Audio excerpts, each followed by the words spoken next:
I don't mind ou I don't care.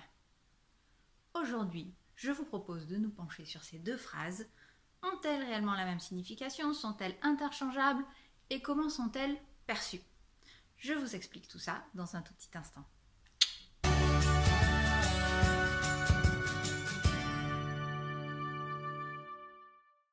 Avant de rentrer dans le détail de I don't mind et I don't care, j'aimerais tout d'abord apporter deux petites précisions sur les choses que l'on ne va pas aborder.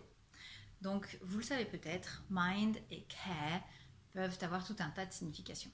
Donc, dans cette vidéo, on n'abordera pas le mind du sens faire attention, qu'on va voir par exemple dans des gares ou des aéroports. On va souvent entendre ce message please mind the gap, please mind the stairs. Donc, faites attention aux escaliers, ce genre de choses. On ne va pas non plus aborder care dans le sens s'occuper de quelqu'un.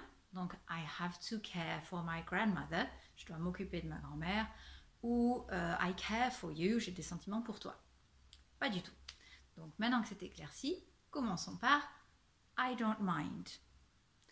I don't mind, c'est tout simplement ça m'est égal. Donc, quelle que soit la décision qui est prise, ça m'est égal. Do you want pasta or pizza? I don't mind. I like both.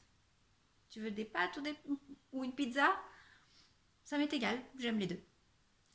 Donc c'est relativement positif comme réponse. Je laisse à l'autre la possibilité de faire ce qui lui convient. Donc en s'étendant un petit peu sur ce I don't mind, regardons déjà le côté question et comment y répondre. Donc on va avoir do you mind if, et donc là c'est quand on demande l'avis de quelqu'un. Do you mind if I open the window? Ce à quoi on répond no, I don't. Donc, do you mind if I open the window? No, I don't mind. Est-ce que ça t'embête si j'ouvre la fenêtre? Non, ça m'est égal. Ou alors si effectivement vous avez froid et vous ne voulez pas que la personne ouvre la fenêtre, actually, I'm a bit cold. Tout simplement.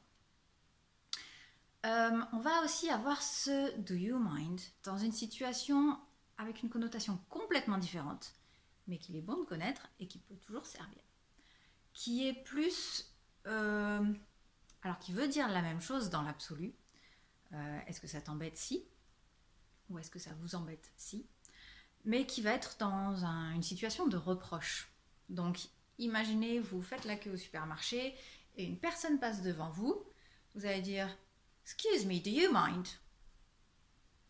Ça fait vraiment... ça veut vraiment dire... excusez-moi, ça va, je vous dérange pas? Mais en réalité, la phrase en elle-même veut dire do you mind if I go first? Ça vous embête pas si je vais en premier? Parce qu'en même temps, j'ai été devant.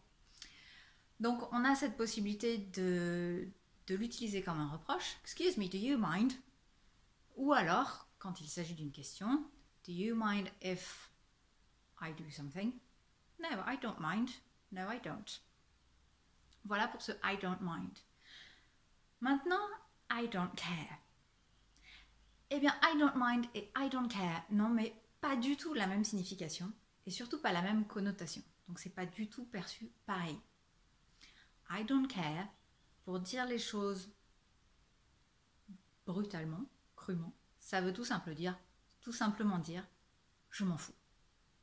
Et ça va vraiment plutôt être utilisé dans une situation où il y a déjà quelque part un conflit.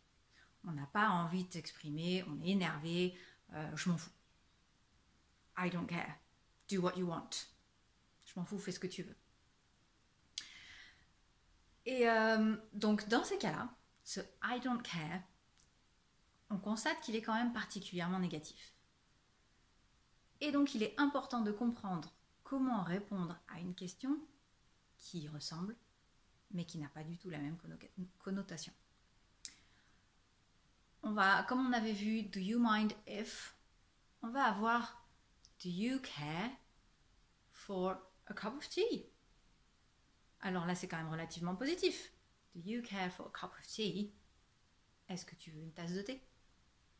On va pas y répondre en disant I don't care, parce que ça n'a absolument rien à voir. Est-ce que tu veux une tasse de thé, une invitation particulièrement positive et sympathique? On va pas lui répondre, je m'en fous.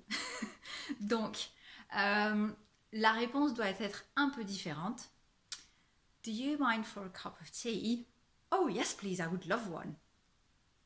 J'adorerais, oui s'il te plaît, j'adorerais une tasse de thé. Ou alors si effectivement on n'en veut pas, à ce moment-là on va plutôt répondre avec une justification. Do you mind for a cup of tea? Actually, I've just had one with my friend, but thank you for offering. En fait, je viens juste d'en prendre une avec mon ami, mais merci beaucoup pour ton offre. Mais on va surtout pas répondre par I don't care. Donc ces deux phrases qui sont des formules toutes faites. Quand on apprend l'anglais, on a parfois tendance à les confondre ou à les interchanger comme si ça voulait dire la même chose. Seulement, entre ça m'est égal et je m'en fous, forcément, même en français, ça ne veut pas du tout dire la même chose. Donc, c'est assez important d'en prendre conscience dans un contexte tel que un milieu professionnel, par exemple, ou une situation où on doit faire un peu attention à comment on parle. Donc, on n'est pas avec nos proches. On a un langage peut-être un peu plus élaboré. Il faut surtout bannir ce I don't care de notre vocabulaire. Donc, même dans l'absolu, en général, à moins que vous prévoyiez d'avoir un argument de vous énerver contre quelqu'un, ce I don't care ne devrait pas servir particulièrement souvent. Donc, c'est bien de le connaître, c'est bien de le comprendre, c'est bien d'avoir conscience de ce qu'il représente et de comment il est perçu. Par contre, autant que possible, il faut essayer de ne pas en faire une habitude dans notre usage. Voilà. Donc, j'espère que cette petite vidéo vous a aidé. Ou alors, dans l'idéal, elle ne vous a pas aidé parce que vous le saviez déjà et c'est encore mieux. Mais surtout, prenez bien conscience de cette différence. Si cette vidéo vous a plu, donnez-moi un petit pouce vers le haut, ou deux. Et partagez, faites connaître cette chaîne à vos amis. Surtout si vous avez des personnes avec qui vous apprenez l'anglais et vous trouvez que ça peut les aider aussi. N'hésitez pas à partager. Un petit commentaire s'il y a des choses sur lesquelles je peux vous aider. Et puis à très bientôt. Merci. Salut.